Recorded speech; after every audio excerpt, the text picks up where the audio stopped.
कांग्रेस से पूछना चाहिए कि एक ही तरफ रहे, सनातन की तरफ रहे या चाहे परंपरा की तरफ रहे। ये इशू को नॉन इशू बनाना चाहती है कांग्रेस, और जो इशू है उसको जो नॉन इशू बनाना चाहती है। सवारों का तो मछली जहाँ मिलेगा वहीं खाएंगे।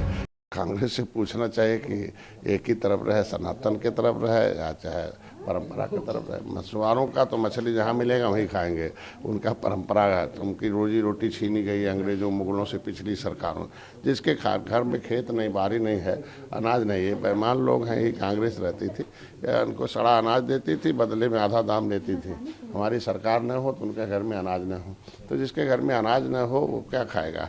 ये मछुआरों को मछली के बहाने फंसाना चाहते हैं और कुछ है नहीं, और निषाद फंसने वाला नहीं है और कुछ नहीं है। ये इशू को नॉन इशू बनाना चाहती है कांग्रेस, और जो इशू है उसको जो नॉन इशू बनाना चाहती है कांग्रेस। चालाक पार्टी है 70 साल से। ये नहीं चाहती है कि निषादों की गरीबी पर चर्चा हो, इनके अंग्रेज़ों के मारने वाले, मौत के घाट उतारने वाले, ज़मीन जायदाद लुटाने वाले लोग हैं।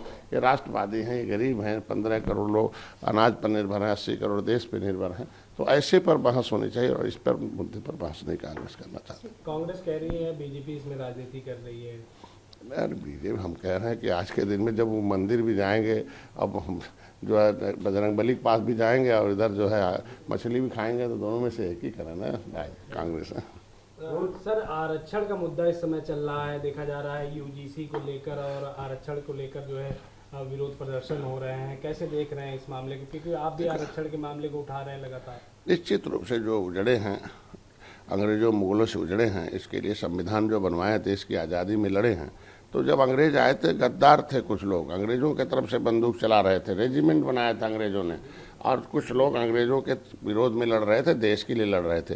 जो देश के लिए लड़े हैं, उजड़े हैं, गरीब हैं, ज़मीन जायदाद अंग्रेजों ने छीना है, तो उनको अगर आरक्षित नहीं किया जाएगा, भाई 750 वर्ष मुगलों से लड़े, 350 वर्ष अंग्रेजों से लड़े, जो 1100 वर्ष से लड़ रहे थे, नहीं पढ़ रहे थे, तो उनके अंदर तो पढ़ने की आदत है नहीं।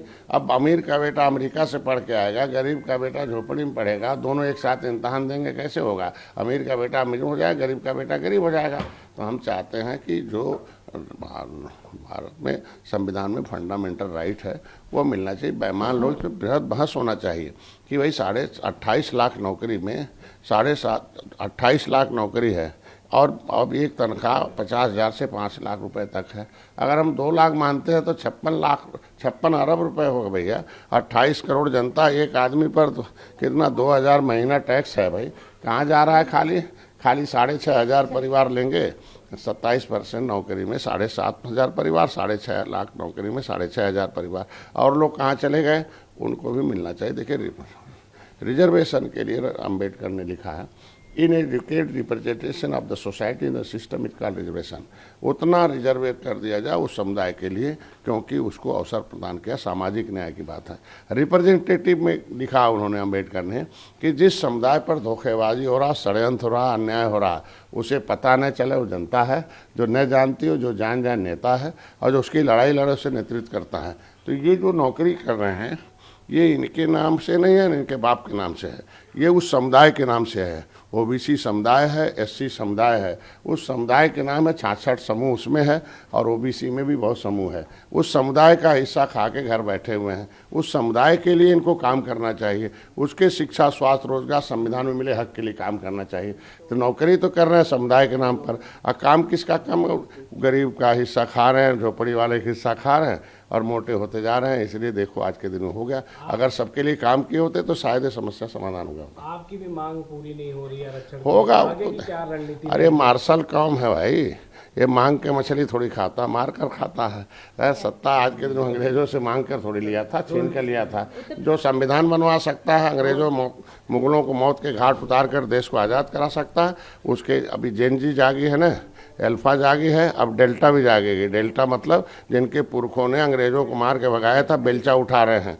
जो अंग्रेज उजाड़े थे, जिनको कानून बनाकर, वो जो है 193 जातियाँ उत्तर प्रदेश में है, 578 जातियाँ पूरे देश में हैं। इनके लड़के, इनके बच्चे बेलचा चला रहे हैं। अब ये सड़क पर आएंगे, समय आएगा। आरक्षण के समर्थन में अखिलेश यादव भी उतरे हैं। वो कह रहे हैं कि आरक्षण सुधार के नाम पे आरक्षण समाप्ति का षड्यंत्र रचा जा रहा है। तो उनको कहना चाहिए ना, 27% में 7,500 परिवार जो नौकरी कर रहे हैं, जिनको दिया उन्होंने नौकरी, वो सड़क पर आए तो खाली तनख्वाह लेंगे, बताइए 2 लाख महीना तनख्वाह लेंगे, सड़क पर कौन आएगा? और गरीबों के लिए लड़ाई कौन लड़ेगा? बताएं। उनको बहन जी को भी कहना चाहिए, 6,500 परिवार के अंदर जो नौकरी दिया है वो सड़क पर आए हैं, लड़ाई लड़ें। खाली तनख्वाह दिलाएंगे, लड़ाई कौन लड़ेगा? लड़ाई हम लोग लड़ेंगे अकेले, सब लोग लड़े। तनख्वाह वो पा रहे हैं, इसीलिए तनख्वाह दिया जा रहा है कि लड़ाई लड़े। समुदाय का रिजर्वेशन अम्बेडकर ने इसीलिए किया था।